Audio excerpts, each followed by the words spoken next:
আলহামদুলিল্লাহি রাব্বিল আলামিন ওয়াসসালাতু ওয়াসসালামু আলা আশরাফিল আমবিয়াই ওয়াল মুরসালিন ওয়া আলা আলিহি ওয়া সাহবিহি আজমাইন। আউযু বিল্লাহি মিনাশ শাইতানির রাজিম। বিসমিল্লাহির রহমানির রহিম। সম্মানিত দর্শক শ্রোতাবৃন্দ, ভাই এবং বোনেরা, আসসালামু আলাইকুম ওয়া রাহমাতুল্লাহি ওয়া বারাকাতুহু। আমরা আল্লাহ রাব্বুল ইজ্জত ওয়াল জালালের দরবারে তার অফুরন্ত অনুগ্রহের শুকর আদায় করি, যিনি প্রতিদিনকার মতো আজও আমাদেরকে ইসলামিক টিভি কর্তৃক আয়োজিত এই মহাজীবন অনুষ্ঠানে উপস্থিত থাকার সুযোগ আমাদেরকে দিলেন। এজন্য আমরা পড়ি আলহামদুলিল্লাহ। সম্মানিত ভাই এবং বোনেরা, বিগত পর্বে আমরা হযরত উমর রাদিয়াল্লাহু তাআলা আনহু ফিকাহের ব্যাপারে কতখানি ভূমিকা, এ ব্যাপারে আমরা যৎকিঞ্চিত আলোকপাত করতে পেরেছি। আমরা আজকের আলোচনাও ফিকাহ নিয়েই আমরা কথা বলবো, যে বিষয়টির উপরে হযরত উমর ফারুক রাদিয়াল্লাহু তাআলা আনহুর অবদান কতখানি, তার ভূমিকা কতখানি, তার যোগ্যতা এবং ব্যুৎপত্তি কতখানি ছিল, সেই ব্যাপারে আমরা আলোচনা রাখতে চাই। আমাদেরকে প্রথমে বুঝে নিতে হবে ফিকাহ কি। যখন রাসূল পাক সাল্লাল্লাহু আলাইহি ওয়াসাল্লামের উপর ওহী নাজিল হচ্ছিল, তখন কোরআন, মহাগ্রন্থ আল কোরআনে কারীম এবং রাসূল পাক সাল্লাল্লাহু আলাইহি ওয়াসাল্লামের মুখ নিঃসৃত বাণী, তার কর্মধারা, তার অনুমোদন, এই সুন্নাহ থেকে এই মুসলিম উম্মাহ তাদের প্রয়োজনীয় গাইডলাইন পেয়ে যাচ্ছিলেন। কিন্তু যুগের আবর্তন বিবর্তনে, ইসলামের ব্যাপক প্রসারের কারণে যখন নানাবিধ সমস্যা প্রশ্নের আকারে মুসলিম উম্মার দায়িত্বশীলদের সামনে প্রতিভাত হচ্ছিল, তখন সেই সমাধান কোরআন এবং সুন্নাহ দিয়ে কিভাবে করা যায়, সে ব্যাপারে মুসলিম মহামনীষীরা, সাহাবে কেরাম, তাবিঈন, তাবিঈন এবং পরবর্তী যুগের জগৎ বিখ্যাত মুস্তাহিদ আলেমে দ্বীন, তারা সিদ্ধান্ত করেছেন, গবেষণা করেছেন কোরআন সুন্নাহর আলোকেই, যাতে মুসলিম উম্মাহ যেন কোরআন সুন্নাহর পথেই তারা যেন ঠিক থাকে, অবিচল থাকে, বিভ্রান্তি যেন বিন্দু পরিমাণ আসতে না পারে। সেটাই হচ্ছে ফিকহ। এবং এটা তারা মন গড়া করে নাই, আল্লাহ পাকের রাসূল পাক সাল্লাল্লাহু আলাইহি ওয়াসাল্লাম থেকেই তার সম্মতি নিয়েই তারা এ কাজ করেছেন। আমরা একটি সুবিখ্যাত হাদিসের মাঝে এটা জানতে পারি, রাসূল পাক সাল্লাল্লাহু আলাইহি ওয়াসাল্লাম যখন হযরত মুআজ বিন জাবাল রাদিয়াল্লাহু তাআলা আনহুকে ইয়েমেনে পাঠাচ্ছিলেন, তখন তিনি উপদেশ দিতে গিয়ে প্রশ্ন করেছিলেন, মুআজ, তুমি তো ইয়েমেনে যাচ্ছ, সেখানে গিয়ে যখন তুমি জনসাধারণের ভিতরে বিভিন্ন প্রশ্ন বা কিংবা সমস্যার সম্মুখীন হবে, তখন সেই সমাধান, সেই জবাব তুমি কিভাবে দিবে? হযরত মুআজ বিন জাবাল রাদিয়াল্লাহু তাআলা আনহু জবাব দিয়েছিলেন, ইয়া রাসূলুল্লাহ সাল্লাল্লাহু আলাইহি ওয়াসাল্লাম, আমি তখন কোরআনে কারীম থেকে সেই সমস্যার সমাধান পেশ করব।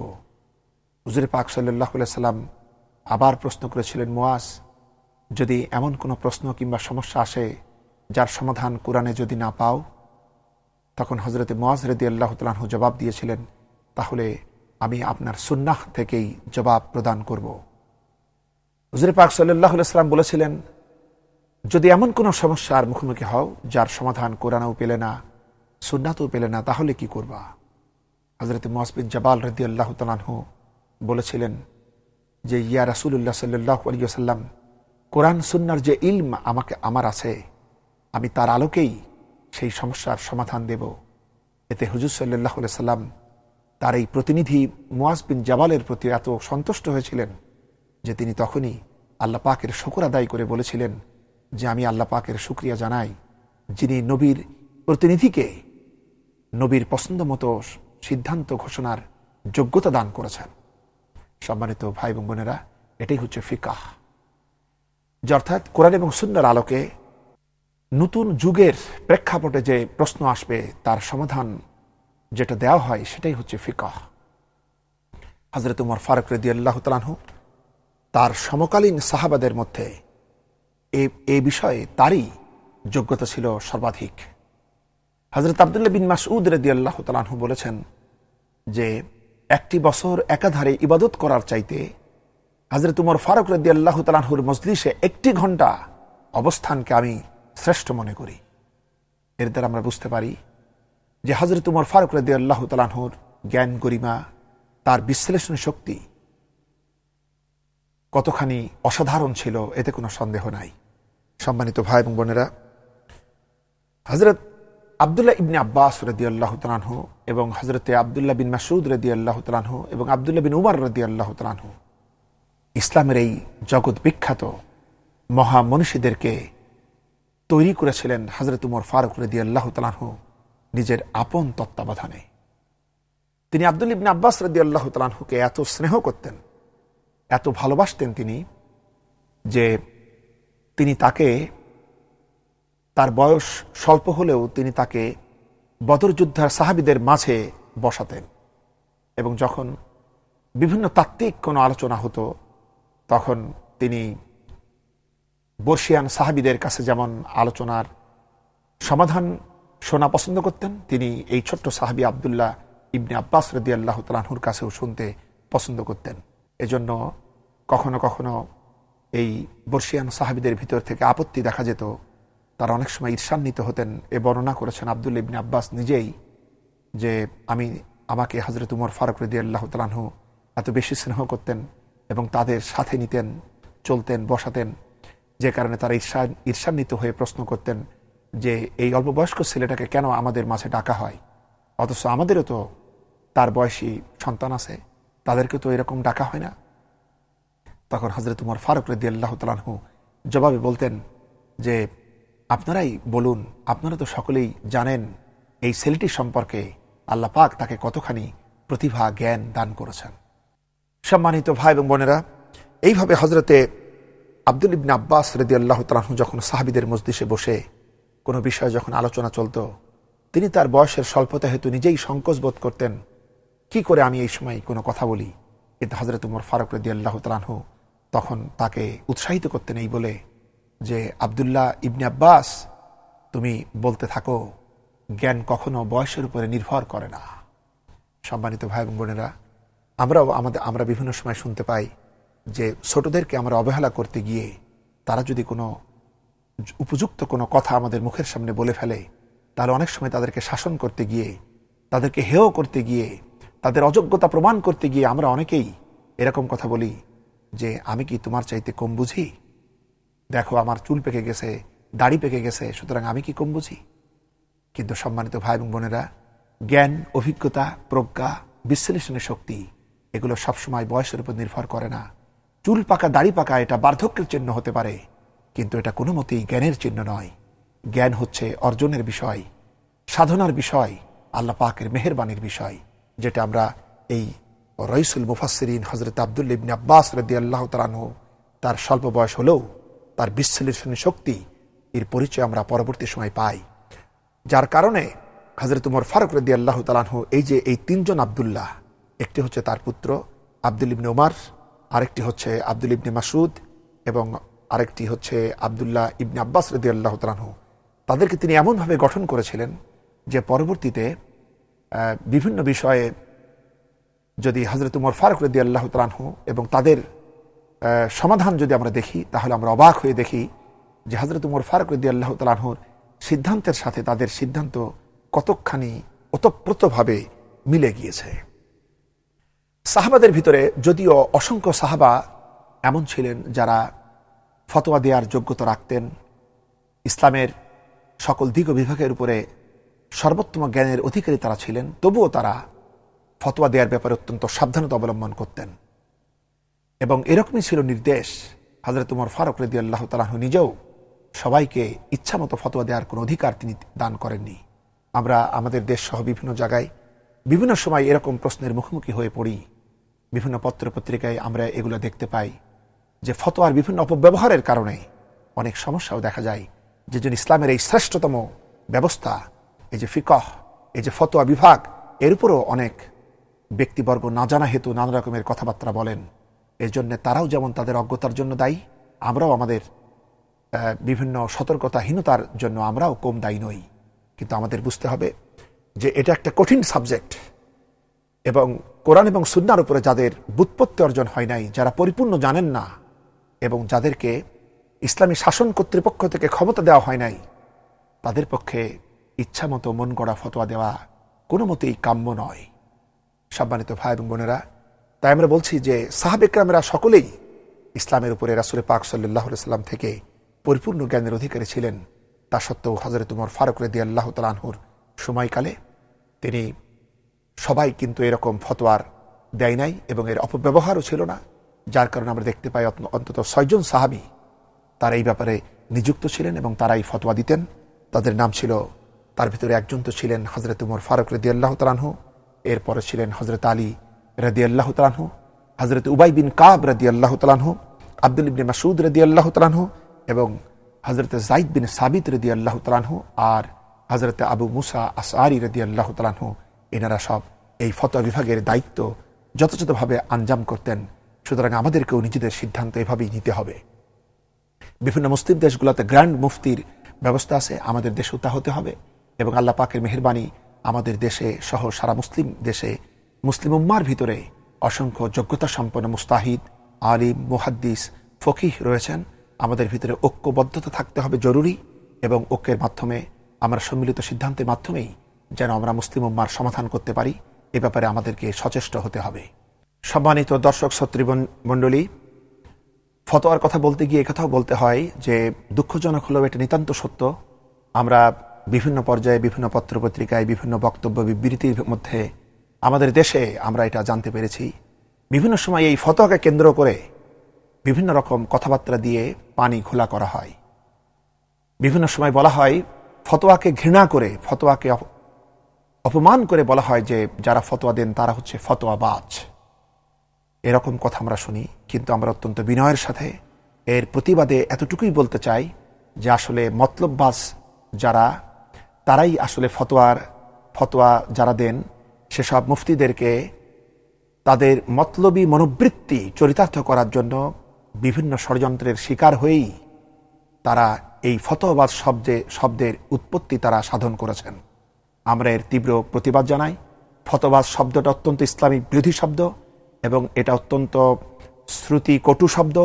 আমরা এটার প্রত্যাহারের জন্য বিশেষভাবে অনুরোধ জানাচ্ছি সংশ্লিষ্ট কর্তৃপক্ষের কাছে। আর আমরা এটাও বলতে চাই, ফতোয়া দিয়েছেন স্বয়ং আল্লাহ রাব্বুল আলামিন। ফতোয়া হচ্ছে আইন, এটা হচ্ছে ইসলামী আইনের একটি মূল বিষয়। আল্লাহ রাব্বুল আলামিন সর্বপ্রথম তার কালামের ভিতরে তিনি ফতোয়া দিয়েছেন। মানব জাতির, মুসলমানদের বিভিন্ন দিক ও বিভাগের ব্যাপারে তিনি রায় প্রদান করেছেন। এটাই হচ্ছে আসল ফতোয়া। এরপরে এর বিশ্লেষণ করতে গিয়ে, বিভিন্ন সমাধান করতে গিয়ে রাসূল পাক সাল্লাল্লাহু আলাইহি ওয়াসাল্লাম তিনিও ফতোয়া দিয়েছেন। এটাই হচ্ছে হাদিস, এটাকে আমরা ফতোয়া বলতে পারি। এবং পরবর্তীতে যেহেতু কোরআন এসছে আল্লাহ পাকের পক্ষ থেকে, সুন্নাহ এসছে রাসূলের পক্ষ থেকে, আমরা এটাকে সম্মান করেই আমরা যখন আমাদের উম্মার ভিতরে শ্রেষ্ঠতম চিন্তাবিদ মহামনীষীরা যে ফতোয়া দেন সেটাকে আমরা ফতোয়া বলেই উল্লেখ করি এবং এই কারণে এই শব্দের উৎপত্তি হয়েছে।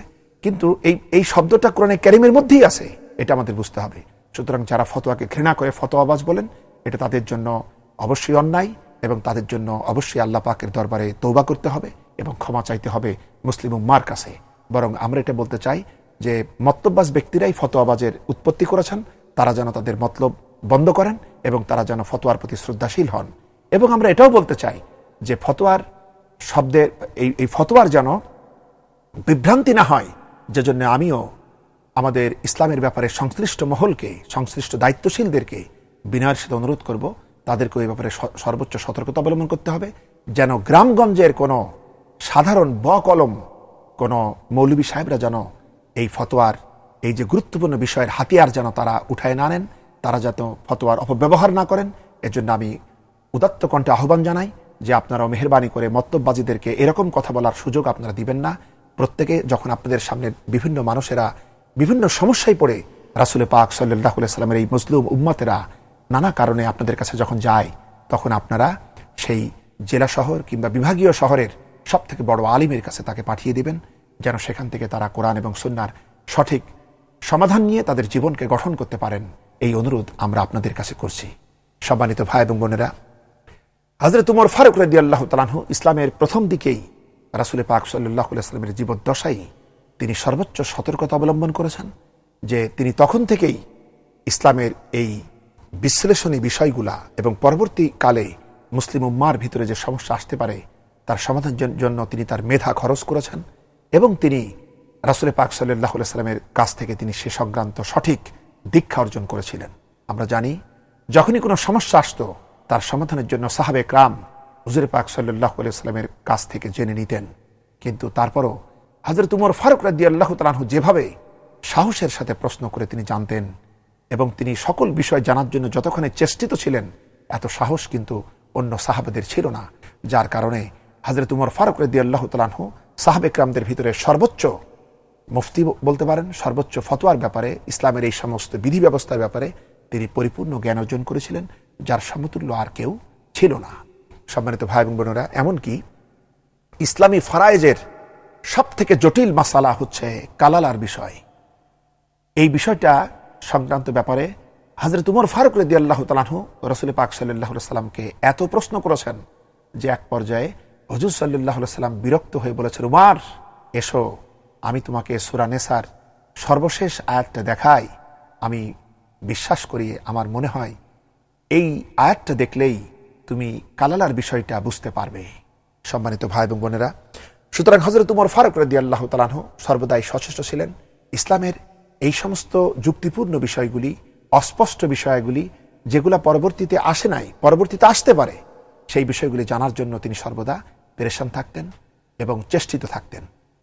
যাই হোক, হযরত উমর ফারুক রাদিয়াল্লাহু তাআলা আনহুর খেলাফতের সময় এরকম একটি মারাত্মক সমস্যা দেখা দিল। তিনি তার খেলাফতের সময় তার ইসলামী রাষ্ট্রের পরিধি যখন বহুদূর ছড়িয়ে গেছে, তখনও বিভিন্ন দেশে দেশে যেসব সমস্যার উদ্ভব হতো সেগুলা তার নিযুক্ত গভর্নররা প্রশ্ন আকারে মদিনা মুনওয়ারায় পাঠাতেন। হযরত উমর ফারুক রাদিয়াল্লাহু তাআলা আনহু সাহাবাদের মজলিস ডাকতেন, মজলিসে শুরা ডাকতেন এবং সেখানে তিনি তাদের সমন্বয়ে এই বিষয়গুলো তাদের সামনে পেশ করতেন এবং তাদের মতামত দিতেন। এরপরে তিনি নিজের মতামত দিতেন। এরপরে সাহাবীদের সম্মতিক্রমে সকলের সম্মিলিত রায়টা তিনি নিয়ে আবার তিনি মুসলিম উম্মার দেশে, বিভিন্ন দেশে তিনি এটা পাঠাতেন। সেটা দিয়েই সংশ্লিষ্ট গভর্নররা তার জন্য সমাধান পেশ করতেন। এভাবেই ফতোয়ার উদ্ভব হলো। এইভাবে করতে করতে যখন ইসলামী রাষ্ট্রের প্রতি আরো ব্যাপক হারে হলো, ইরাক, শাম, সিরিয়া, আলজেরিয়া এগুলো যখন ইসলামের করায়ত্ত হলো, তখন একটি নতুন প্রশ্নের উদ্ভব হলো। তা হচ্ছে এই যে বিপুল ভূখণ্ড যা ইসলামের করায়ত্ত হলো, এটা কি করা যায়? এটা নিয়ে সাহাবীদের ভিতরে পেরেশানি দেখা দিল, বিভিন্ন মতপার্থক্য উদ্ভব হলো। এমনকি হযরতে বেলাল রাদিয়াল্লাহু তাআলা আনহু, হযরতে জুবাইর রাদিয়াল্লাহু তাআলা আনহু, হযরতে এরকম আরও সাহাবারা, তারা এই ব্যাপারে তাদের দৃষ্টিকোণ ছিল এই যে গনিমতের মালের মতো ইসলামী রাষ্ট্রের ভূখণ্ড সাহাবীদের ভিতরে, মুজাহিদদের ভিতরে বন্টন করে দিতে হবে। কিন্তু হযরত উমর ফারুক রাদিয়াল্লাহু তাআলা আনহু, হযরতে মুয়াজ বিন জাবাল রাদিয়াল্লাহু তাআলা আনহু এবং হযরত আলী রাদিয়াল্লাহু তাআলা আনহু, ইনাদের মত ছিল তার বিপক্ষে। হযরত উমর ফারুক রাদিয়াল্লাহু তাআলা আনহু চাইতেন না, কখনোই হবে না তা, কারণ যেটা অস্থাবর সম্পত্তি সেটা তো 5 ভাগের 4 অংশ মুসলিম মুজাহিদদের ভিতরে বিতরণ করা হচ্ছে, আর 1 ভাগ মাত্র ইসলামের সরকার পাচ্ছে। ওইভাবে যদি আমি ভূখণ্ড যদি ভাগ করা শুরু করি এবং তার সাথে সংশ্লিষ্ট যারা কৃষক তাদেরকেও যদি ভাগ করে দেই, তাহলে একটি সমস্যা আসবে। পরবর্তী প্রজন্ম তারা তো এ থেকে এর নিয়ামত তারা লাভ করবে না, সুতরাং এটা হতে পারে না। তাছাড়া ইসলামী রাষ্ট্রের যুদ্ধ চলছে, ইসলামী রাষ্ট্রের ব্যাপক ব্যয়, সীমান্ত রক্ষার জন্য তার খরচাদি, অস্ত্রপাতি, এগুলোর জন্য অর্থের প্রয়োজন। সুতরাং যদি মুসলমানদের ভিতরে এগুলো ভাগ করে দেই, তাহলে ব্যাপক অর্থ আমদানি হবে না, তা হতে পারে না। এটা সংশ্লিষ্ট দেশের থাকবে, সংশ্লিষ্ট কৃষকদের হাতে থাকবে এবং অমুসলিমরাই, যারা এই ব্যাপারে দক্ষ, তারাই এই সমস্ত জমিন তারা চাষ করবে। এটা নিয়ে বিপুল পরিমাণ মতপার্থক্য দেখা দিল।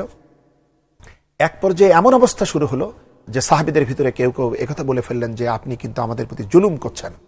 কারণ সাহাবীদের সামনে ছিল আরো একটি বিষয়, তা ছিল এই, রাসূল পাক সাল্লাল্লাহু আলাইহি ওয়াসাল্লাম যখন খাইবারের জমিন দখল করেন, তখন তিনি খাইবারের একটা অংশ সাহাবীদের ভিতরে বন্টন করে দিয়েছিলেন। এজন্য হযরতে বেলাল, হযরতে সালমান রাদিয়াল্লাহু তাআলা আনহু, হযরতে জুবাইর রাদিয়াল্লাহু তাআলা আনহু, তারা চিন্তা করেছিল ঠিক অনুরূপভাবে যখন আজও ইসলামের হাতে বিভিন্ন ভূখণ্ড আসছে, তখন তিনি কেন এটা বন্টন করবেন না? কিন্তু হযরত উমর রাদিয়াল্লাহু তাআলা আনহু সহ, উনারা সহ অনেকেই জানতেন যে রাসূল পাক সাল্লাল্লাহু আলাইহি ওয়াসাল্লামের সময় ইসলামী রাষ্ট্র এত ব্যাপক হারে বিজয় লাভ করে নাই, এর পরিধি এত ব্যাপক হারে বৃদ্ধিপ্রাপ্ত হয় নাই। তারপরও খাইবারের যে ভূখণ্ড রাসূল পাক সাল্লাল্লাহু আলাইহি ওয়াসাল্লামের কাছে এসেছিলেন, তিনি এটাকে দুভাগ করেছিলেন।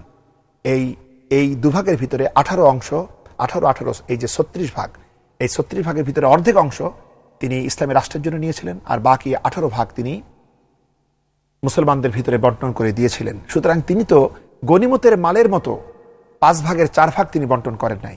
এরপরে যখন মক্কা বিজয় হলো, তখন মক্কার কোনো ভূখণ্ড তিনি কারো ভিতরে বন্টন করেন নাই, বরং মক্কাবাসীদের ভিতরেই তাদের কাছে যেটা আগে ছিল তেমনভাবেই তিনি দিয়েছেন। সুতরাং এটা তো এইভাবে হতে পারে না। এটা নিয়ে যখন বিভিন্ন কথাবার্তা উঠতে লাগলো, তখন হযরত উমর ফারুক রাদিয়াল্লাহু তাআলা আনহু তিনি মজলিসে শুরার একটি বৈঠক আহ্বান করেছিলেন। সেই বৈঠকে সকল পর্যায়ের সাহাবে কেরাম ছিলেন এবং সেখানে এসব নিয়ে অনেক আলোচনা হলো এবং হযরত উমর ফারুক রাদিয়াল্লাহু তাআলা আনহু সেখানে একটি জ্ঞানগর্ভ বক্তব্য দিয়েছিলেন। সেই বক্তব্য আমি আপনাদেরকে কোরআনের তাফসীর থেকে শোনাতে চাই।